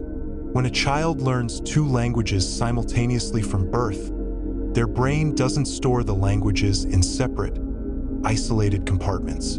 Instead, both languages are constantly active in the mind at the exact same time. If a child knows the word for an animal in both English, dog, and Hindi, kutta, when they see a puppy, both neural pathways light up instantly. The brain is forced to make a continuous, lightning-fast micro-decision. Which pathway do I amplify, and which one do I suppress? This continuous, invisible balancing act gives the brain's executive function network an unparalleled cognitive workout. Neuroscientists at the Center for Brain and Cognition have used structural fMRI scans to look inside the minds of bilingual children, and the physical differences are stunning. Bilingual children display a significantly higher density of gray matter, the regions containing neurons and synapses, in the prefrontal cortex and the anterior cingulate cortex. The white matter pathways, the insulated high-speed internet cables of the brain, are thicker and more robust, allowing for faster processing speeds across different hemispheres. This structural upgrade manifests as an exceptional mastery of what scientists call cognitive control. Because a bilingual child spends every second of their day filtering out irrelevant language sounds, their brain becomes incredibly adept at filtering out environmental distractions. In classroom studies, bilingual children consistently outperform monolingual peers on tasks that involve shifting focus between completely different rules, solving abstract puzzles, and filtering out background noise. Most profoundly, this early brain building creates a phenomenon known as cognitive reserve. The dense neural networks built in childhood act as a biological insurance policy. Studies show that bilingual adults show symptoms of neurodegenerative diseases like Alzheimer's up to 4 to 5 years later than monolingual adults with the exact same level of physical brain damage. The brain simply finds a workaround because it learned how to navigate multiple pathways in childhood. Picture a grandmother sitting on a rug with her 4-year-old granddaughter, Maya.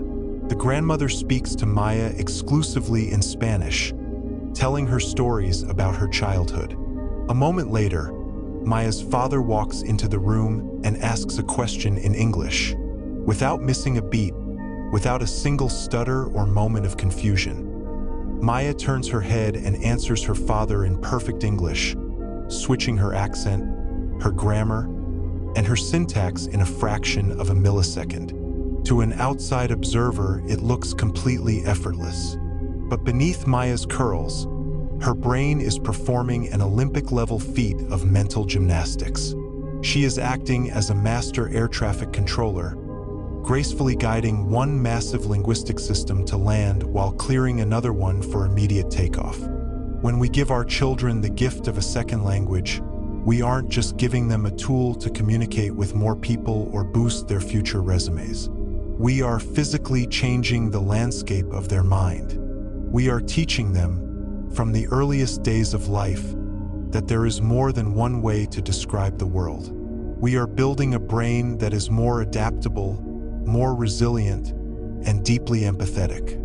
Language is the ultimate architecture of thought, and a child who holds two languages holds the keys to a larger, more vibrant universe. It is the simplest, most universal game on planet Earth. You sit across from a 5-month-old baby. You raise your hands, place them directly over your face, and hold completely still. To an adult, this is a silly joke. You are obviously still there. Your hands are just blocking the view. But to that 5-month-old baby, something completely existential has just occurred. In their mind, you have ceased to exist. You have vanished into the void of the universe. The baby looks around the room, confused, slightly anxious. Then, you drop your hands, widen your eyes, and smile. Peekaboo! The baby explodes into a breathless, ecstatic fit of giggles. They are absolutely delighted. Why is this game so universally intoxicating to an infant? It isn't just because your face looks funny. It is because you have just performed an act of absolute magic. You have died and come back to life right before their eyes.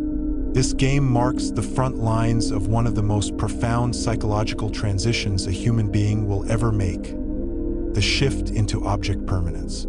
It is the moment the brain steps out of a world of fleeting shadows and steps into a permanent, predictable physical reality. For the first few months of life, a baby's brain operates under a strict, hyperliteral cognitive rule: out of sight, out of mind. This concept was famously mapped out by Swiss developmental psychologist Jean Piaget. Because an infant's hippocampus and prefrontal cortex are still highly primitive, their brain cannot yet maintain a mental image of an object once it leaves their direct sensory field. If a 4-month-old baby is playing with a bright red rattle, and you place a cardboard screen in front of the rattle, the baby will not cry, reach around the screen, or look for it. To their brain, the rattle didn't just get hidden, it physically evaporated from reality. Between 6 and 9 months of age, a major neurological upgrade occurs. The brain begins to build the capacity for mental representation.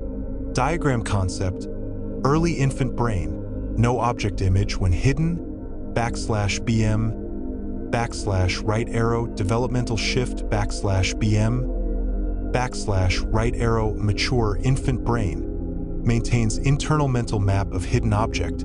The neurons in the prefrontal cortex begin to fire in a sustained pattern that allows the child to hold a picture of an object in their mind's eye, even when their physical eyes cannot see it. This is the birth of true memory and abstract thought. When this shift occurs, the baby's relationship with the world changes instantly. If you hide the rattle under a blanket now, the baby will crawl forward, lift the blanket, and retrieve it with a look of triumph.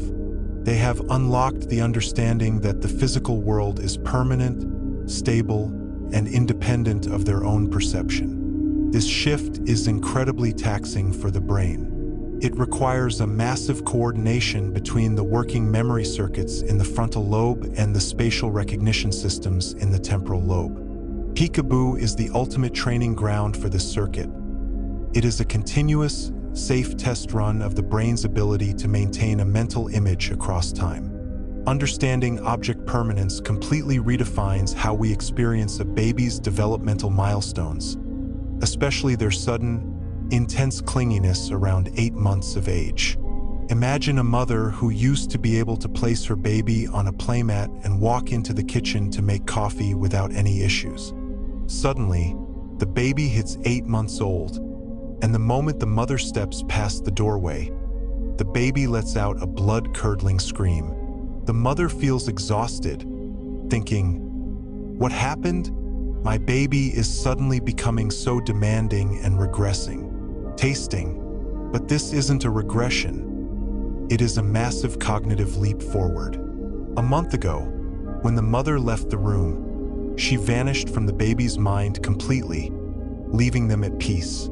But now, because of object permanence, when she walks into the kitchen, the baby's brain can vividly see her image inside their head. They know she exists somewhere else, and they realize they are separated from her. Their cry isn't a sign of manipulation. It is a sign of a beautiful new intelligence. They are mourning your absence because they are finally smart enough to remember you. When we look at this milestone with empathy, we see peekaboo not just as a silly game, but as a crucial bridge of trust. We are helping their brilliant, expanding minds learn that even when love walks out of sight, it always reliably comes back. If an adult walked into an office building today, pointed out the window at an empty parking lot, and insisted that a flying, fire-breathing purple dragon was currently nesting on top of a Honda Civic, we would be deeply alarmed. We would suspect a medical emergency, a psychological break from reality, or a severe hallucination. We value adults who are realistic, literal, and grounded in cold, hard facts. Yet, when a 4-year-old child spends an entire afternoon talking animatedly to an invisible friend named Bobo, or insists with absolute, unshakable conviction that a fairy exchanges their lost teeth for shiny coins, we smile and take photos. We often view this intense period of childhood imagination as a sweet, primitive phase, a sign that the child's brain is still too simple, confused, and immature to understand how the real world actually works. But once again, neuroscience flips the script.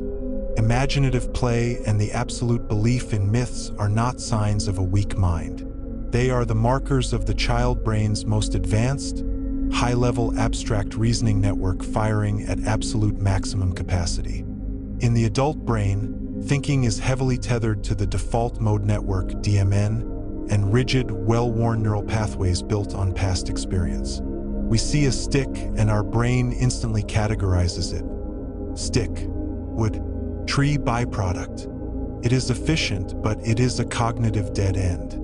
In a child between the ages of 3 and 7, the brain operates in a state of hyperfluidity. The connections between the frontal lobe, abstract thought, and the sensory association centers are wide open. When a child looks at that exact same stick, their brain isn't restricted by literal categorization. They engage in a profound cognitive process known as symbolic representation. Through symbolic representation, the child's brain takes a physical object in the real world and completely decouples it from its literal function. The stick becomes a wizard's wand, a laser sword, or a primitive key.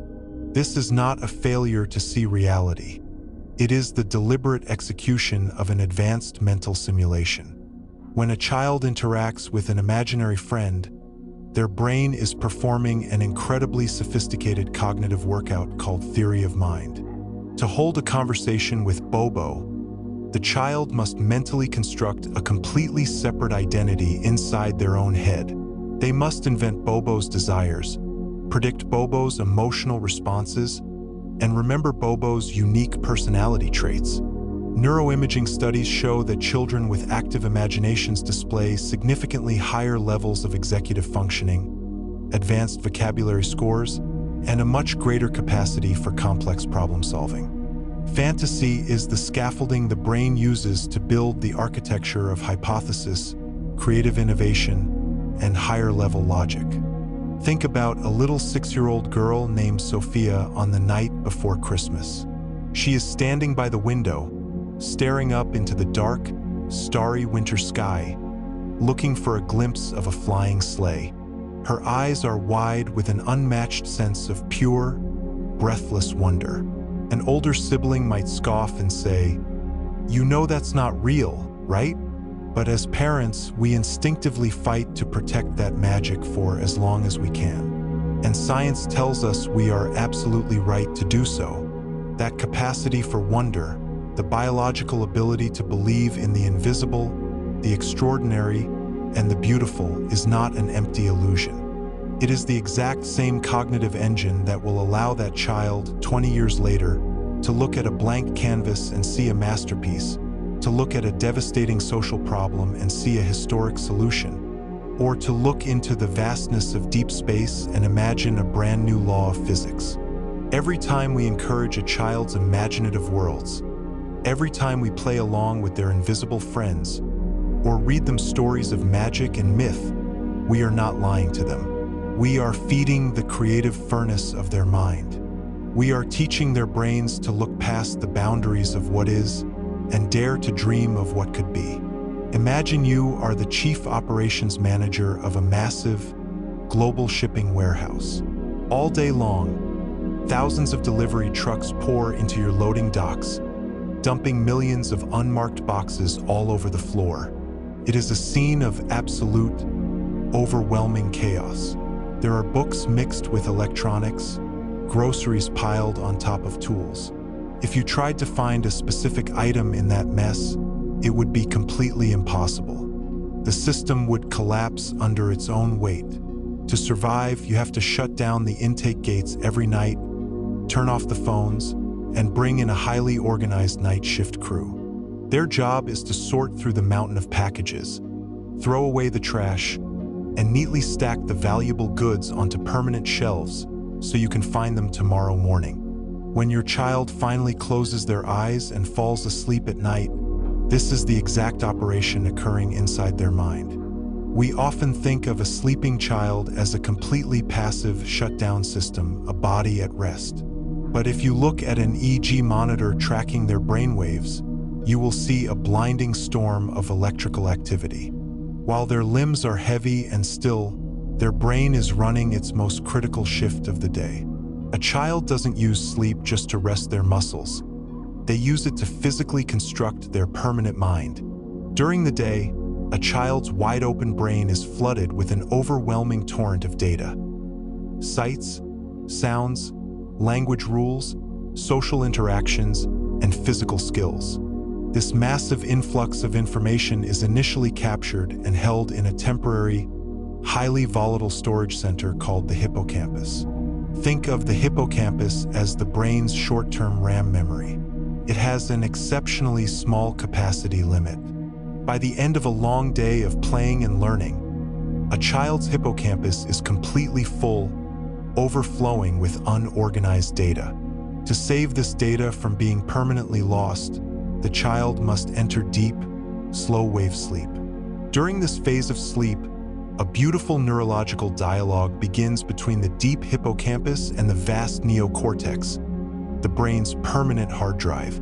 The brain generates powerful, synchronized bursts of electrical activity known as sleep spindles and slow oscillations. These electrical waves function like a physical delivery system.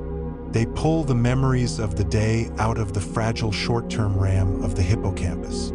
They fire them across the brain into the dense networks of the cortex, physically welding those memories into permanent structural tracks. At the exact same time, a structural cleansing process takes place. The brain activates its glymphatic system, a microscopic plumbing system that opens up during deep sleep. Cerebrospinal fluid rushes through the brain tissue, literally washing away the metabolic waste and toxins that built up during the day's heavy thinking. For a child, this sleep consolidation is doubly critical. While an adult needs 7 to 8 hours of sleep, a growing child's brain requires 10 to 14 hours. This is because their rate of learning is so high that their brain needs a massive, extended night shift to process the data. If a child is chronically sleep-deprived, the loading dock of the hippocampus remains jammed. The next day, their brain physically cannot absorb new information. It bounces off the surface, leading to severe learning deficits, emotional volatility, and impaired memory retention. Let's look at a mother fighting a brutal bedtime battle with her 4-year-old son, Noah. It is 8:30 p.m., and Noah is jumping on his bed, screaming, "I don't want to go to sleep. Sleep is boring. I want to play." The mother is exhausted, losing her patience, pulling her hair out as she tries to coax him beneath the covers. It feels like an annoying behavioral power struggle. But if that mother understands the deep science of the night shift, her approach changes from frustration to a protective mission.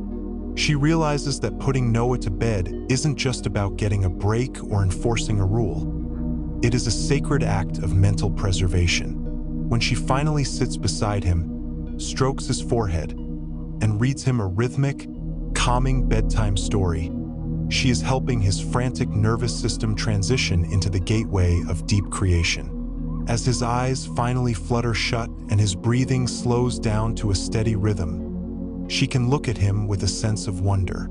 He isn't missing out on life. Beneath his eyelids, his brilliant mind is hard at work, weaving the words he heard that afternoon into his permanent vocabulary, transforming his clumsy morning steps into smooth balance, and neatly organizing the love and safety he felt throughout the day into the permanent bedrock of his soul. Sleep is where the day's experiences are quietly transformed into a lifetime of wisdom. Imagine walking into a high-tech athletic facility and watching an elite athlete train. You see them running on a treadmill to build endurance, lifting weights to build strength, and practicing precision drills to sharpen their reflexes. Each exercise targets one isolated muscle group or skill at a time. Now, imagine if there was a single miraculous exercise that could do all of those things simultaneously. A workout so intense that it lit up every single muscle fiber from head to toe, completely setting the body on fire with coordinated energy. In the world of neuroscience, that miraculous full-body workout exists. But it doesn't happen in a gym. It happens the moment a child picks up an instrument and starts to play music. For decades, we viewed music lessons as a pleasant, optional hobby. A nice extracurricular activity that looks good on a report card or gives a child a neat party trick. But when neuroscientists began putting musicians into fMRI and EEG machines, they discovered something that blew them away. Listening to music is a lovely experience for the brain, but playing an instrument is the cognitive equivalent of a full-body fireworks display. It is the most complex, demanding, and structurally transformative activity a human mind can engage in, acting as a biological loom that weaves completely different hemispheres of the brain into a unified superpower. When a child plays an instrument, let's say the violin or the piano, their brain is forced to process multiple streams of highly complex data simultaneously, in absolute real time. First, the visual cortex must track the musical notes on the page. The motor cortex must instantly translate those abstract symbols into incredibly precise, microscopic finger movements, balancing distinct actions between the left and right hands. At the exact same fraction of a millisecond, the auditory cortex must listen to the pitch and tone being produced, while the sensory feedback loops adjust the finger pressure based on what the child hears. Finally, the emotional centers of the brain must interpret the artistic soul of the piece. This relentless, multisensory crosstalk forces the brain to undergo massive structural remodeling. Neuroscientists have documented 3 profound physical changes in children who practice music consistently. Corpus callosum expansion. The corpus callosum, the thick bridge of white matter fibers connecting the left and right hemispheres of the brain, grows up to 25% larger and denser in child musicians compared to non-musicians. This allows messages to flash across the entire brain along faster, more creative routes. Auditory motor integration. The pathways linking the auditory and motor cortices become highly insulated high-speed expressways, radically improving fine motor skills, spatial reasoning, and timing. Enhanced executive function. Because practicing an instrument requires intense focus, error monitoring, and memory recall, the prefrontal cortex builds massive structural stamina. This structural upgrade transfers directly into non-musical arenas. Child musicians consistently display significantly higher scores in reading comprehension, mathematical problem solving, and abstract spatial reasoning. By learning to decode a musical score, their brains have fundamentally mastered the art of pattern recognition, the ultimate foundation of all high-level logic. Let's visit a small community center on a rainy Tuesday afternoon. A 7-year-old girl named Maya is sitting at an upright piano, trying to master a simple 5-bar melody. Her fingers are small, clumsy, and stiff. She hits a wrong note, winces, stops, and tries again. Her brow is furrowed in deep concentration. Her mother sits nearby, watching Maya struggle, wondering if these expensive, grueling lessons are actually worth the tears and the endless, repetitive scales. It looks like a frustrating exercise in discipline. But if we could look beneath Maya's curls with an fMRI machine, we would see a masterpiece being built. Every single time Maya misses a note, analyzes her mistake, and forces her stubborn left hand to coordinate with her right, millions of silent neural connections are snapping into place. She isn't just learning how to play a song. She is physically building a better brain. She is learning how to tolerate frustration, how to break a massive problem down into microscopic parts, and how to focus her mind in a world of endless digital distractions. When we give a child the gift of music, we aren't trying to build a world-class concert pianist or a famous rock star. We are giving them a rich, beautiful interior landscape.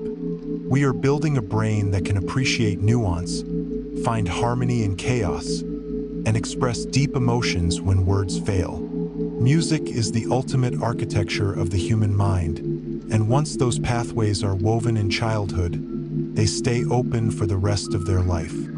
For generations, we have been told a very rigid, deterministic story about who we are.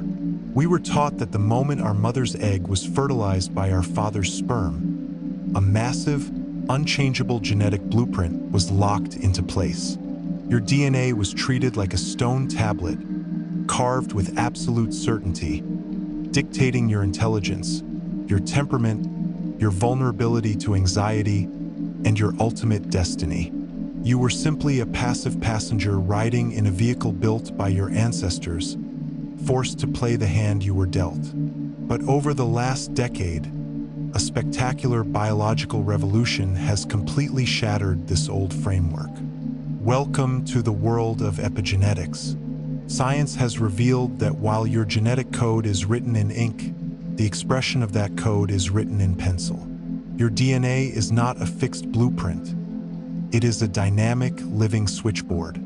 And the person holding the pen, the person flipping the switches, is not some ancient ancestor. It is the child's immediate environment, their experiences, and the quality of love they receive from their caregivers. A child's biology is not set in stone. It is being actively, physically sculpted every single day by the world we build around them. To understand epigenetic sculpting, think of a child's genome as a massive, complex musical score containing over 20,000 individual songs, genes. Every single cell in the body contains the exact same score. However, a song only matters if it is actually played. Epigenetics is the study of the biological mechanisms, specifically DNA methylation and histone modification, that act as volume knobs or mute buttons on that musical score. When a gene is heavily methylated, a microscopic chemical tag wraps tightly around the DNA strand, locking it down so the cell cannot read it. The gene is effectively silenced. Conversely, when a gene is acetylated, the DNA relaxes, allowing the cell to read the instructions and produce proteins. The gene is amplified. This biological switchboard is exceptionally sensitive during early childhood. In groundbreaking studies led by neurobiologist Michael Meany, researchers looked at how maternal care physically alters the DNA of offspring. Infants who received high levels of nurturing, physical touch, and responsive care displayed low levels of methylation on the glucocorticoid receptor gene in the hippocampus. This gene controls the body's stress response. Because the gene was unmethylated and fully active, the infants grew up with an incredible ability to regulate stress, calm themselves down, and tolerate anxiety. Infants raised in cold, neglectful, or high-stress environments developed heavy chemical tags that permanently muted that exact same gene. Their bodies could not produce enough stress receptors, locking them into a lifelong state of hypervigilance, chronic inflammation, and elevated cortisol. The environment didn't change the underlying DNA sequence at all. It physically changed how the brain read the DNA, permanently altering the child's biological trajectory. Let's consider two identical twin boys, born with the exact same genetic predisposition for high anxiety and sensitive temperaments. They hold the exact same DNA letters. The first twin is adopted into a home filled with chronic instability, loud shouting, and emotional unpredictability. His nervous system is constantly on high alert. His brain reads this environment and concludes, the world is a dangerous, hostile place. Epigenetic tags wrap around his stress-calming genes, shutting them down to preserve his hypervigilance for survival. The second twin is adopted into a calm, predictable home where his cries are met with soft words, warm embraces, and deep emotional safety. His brain reads this environment and concludes, I am safe, I can relax. His stress-calming genes remain wide open, active, and robust. 30 years later, these two men will have completely different biological responses to the exact same life stressors, all because of the chemical tags placed on their genes in early childhood. This science brings an immense, awe-inspiring responsibility to parenting and education. Every single time you hold a crying baby, every time you speak calmly during a toddler's tantrum, and every time you create a peaceful classroom, you are not just managing behavior. You are acting as a molecular engineer.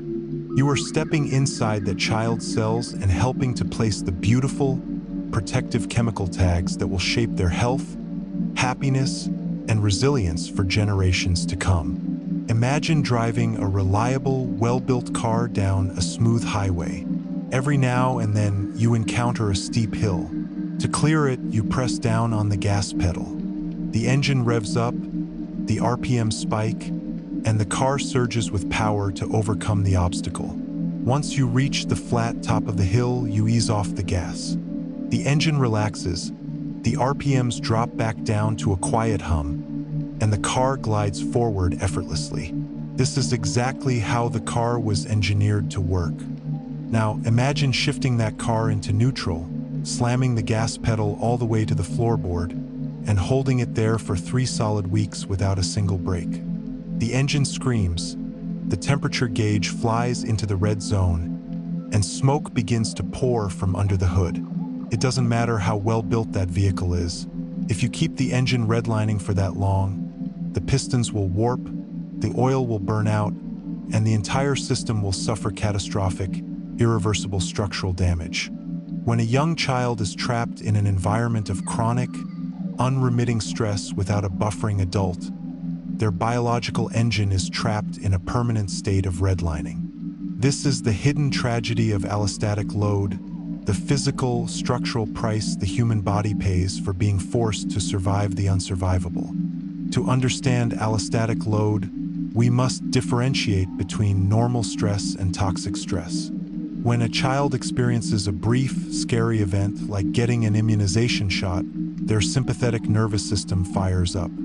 The adrenal glands dump adrenaline and cortisol into the bloodstream, increasing the heart rate and priming the immune system. But because their parent is holding their hand and comforting them, the brain's parasympathetic nervous system quickly kicks in, bringing the body back down to baseline. This is called positive stress, and it actually helps build nervous system resilience.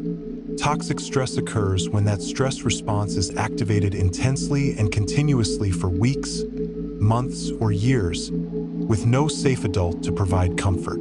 When the brain is continuously flooded with cortisol and adrenaline, the biological cost, the allostatic load, begins to accumulate across 3 primary systems: the amygdala versus hippocampus. Prolonged exposure to high cortisol levels acts as a neurotoxin. It causes the hippocampus, the center for learning and memory, to physically shrink and lose synaptic connections. Meanwhile, it causes the amygdala, the brain's fear and threat detector, to grow larger and hyperreactive, locking the child into a permanent state of fight, flight, or freeze. Immune dysregulation.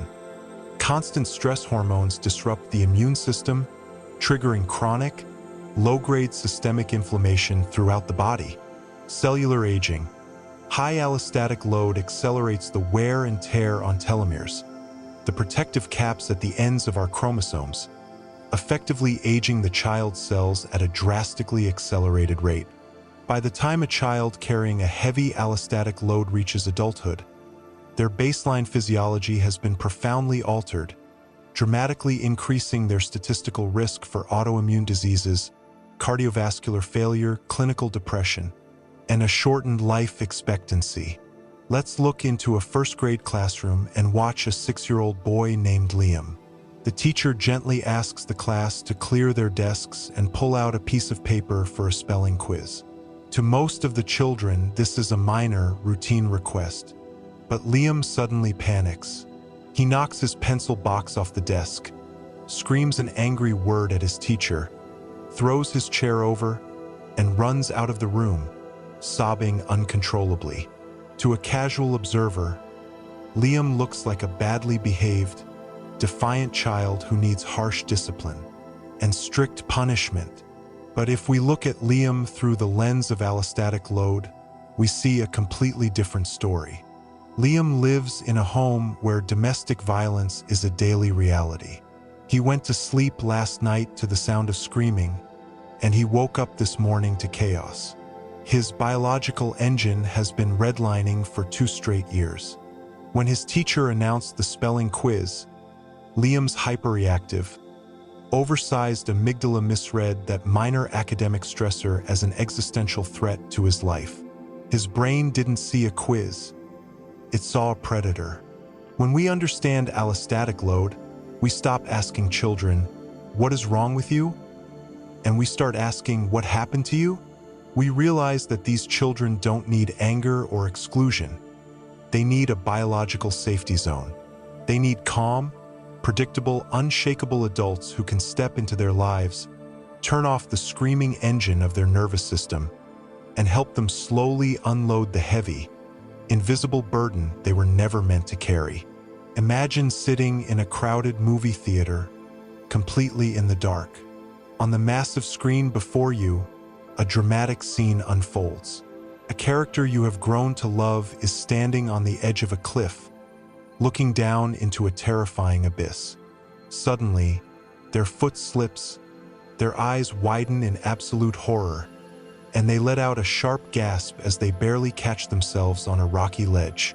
Take a moment to look away from the screen and check your own body. Your heart is pounding wildly in your chest. Your palms are sweating, your muscles are tense, and your throat has gone completely dry. Why on earth is your body reacting this way? You are perfectly safe, sitting in a comfortable chair, eating popcorn. You know with 100% certainty that the person on the screen is an actor, the cliff is made of green screen, and the danger is completely fake. Yet, your physical biology doesn't care about that logic. Your body is feeling their terror as if it were happening to you. This profound, deeply human experience is made possible by one of the most spectacular neurological discoveries of the 20th century, the mirror neuron system.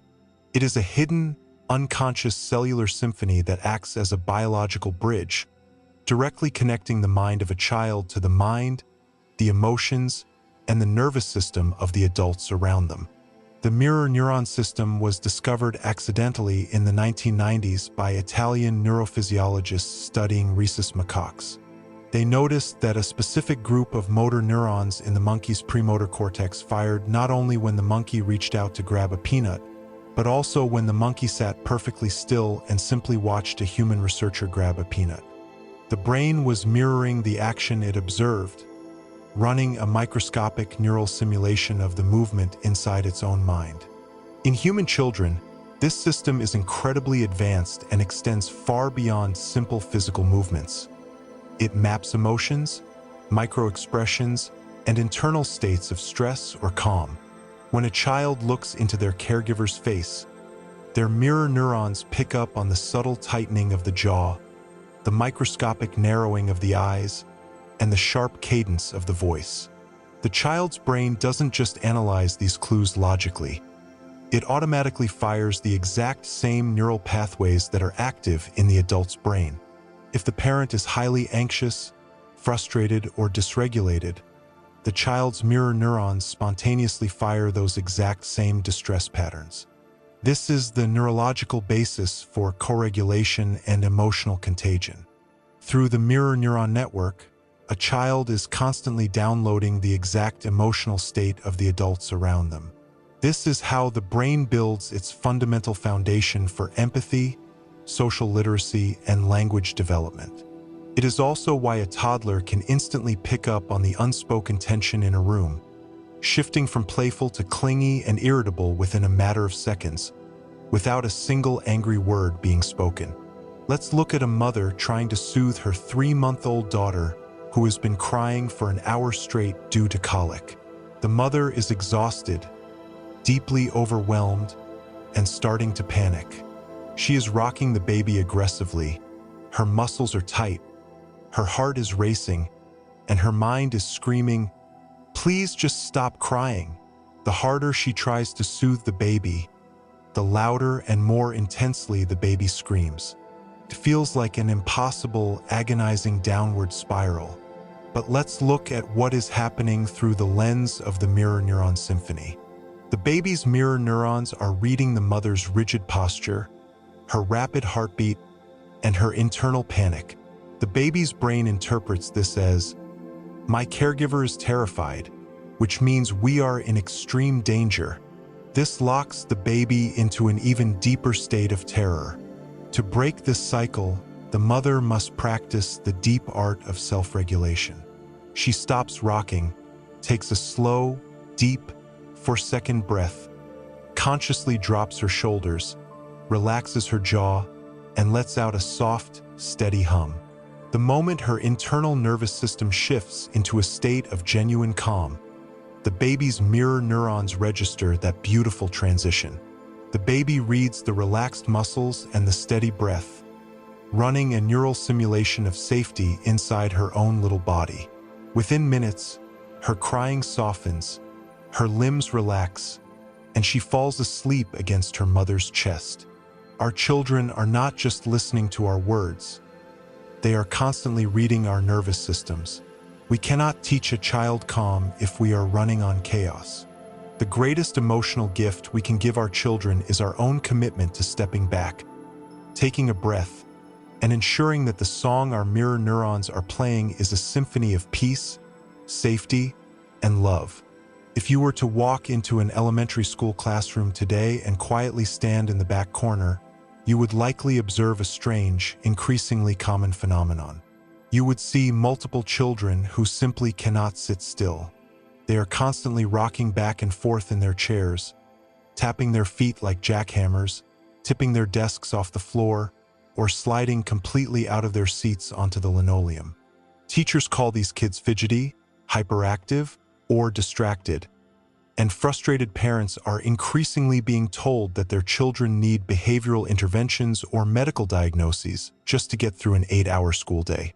We often assume this endless squirming is a sign of psychological defiance, a lack of discipline, or an attention deficit. But neuroscience reveals a far more fascinating physical truth. These children are not misbehaving. By trapping children behind flat desks and replacing raw physical play with sedentary screens, we have accidentally stunted their vestibular system, the fundamental sensory sixth sense that sits hidden inside the inner ear. That endless fidgeting isn't a sign of a broken mind. It is a brilliant, desperate attempt by the nervous system to wake itself up and find its balance.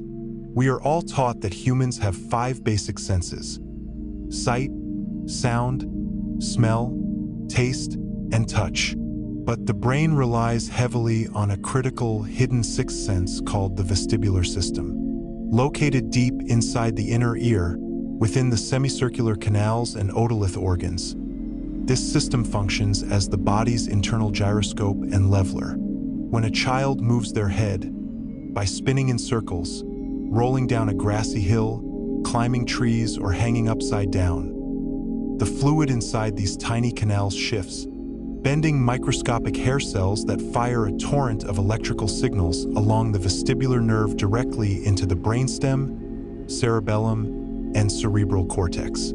This sensory input is the literal foundation upon which the rest of the brain is built. Attention system activation. The vestibular nerve feeds directly into the reticular activating system, RAS, the brain's internal volume knob for alertness. Without intense vestibular input, the RAS stays turned down, leaving the prefrontal cortex in a sluggish, groggy state. Fidgeting is a child's natural mechanism to manually pump fluid into the inner ear, shaking the brain awake so it can pay attention. Oculomotor control. The vestibular system controls the muscles of the eyes. Every time a child spins or rolls, they train their eyes to track steadily across a fixed plane. If a child doesn't move enough in early childhood, their eye muscles remain weak, making it physically exhausting for them to track words across a page when learning to read. When we deprive children of raw, dizzying, unorganized physical movement, we don't protect them. We systematically starve the neurological foundation their attention spans and reading skills require to function. Picture a grandfather taking his 6-year-old grandson, Leo, to a park. There is an old, rusty playground roundabout spinning wheel in the corner. Leo runs over, hops onto the platform, and begs his grandfather to spin it. The grandfather obliges, pushing the wheel faster and faster until the world is a complete blur. Leo throws his head back, laughing hysterically, completely dizzy, screaming with pure joy. A modern, hypercautious parenting book might warn against this, citing the risk of falls or the dangers of getting overstimulated. But if we could look at Leo through the eyes of a developmental neuroscientist, we would see an act of absolute biological genius. Leo's brain knows exactly what it needs. As he spins, his inner ear is being flooded with massive packages of data, wiring up his visual tracts, insulating his attention circuits, and anchoring his sense of self in physical space. If these calm explorations help you unwind, you might also like, subscribe, or leave a thought below. It helps other sleepy souls find their way here, too. For now, let your thoughts settle and let the night carry you the rest of the way. Sleep well and good night.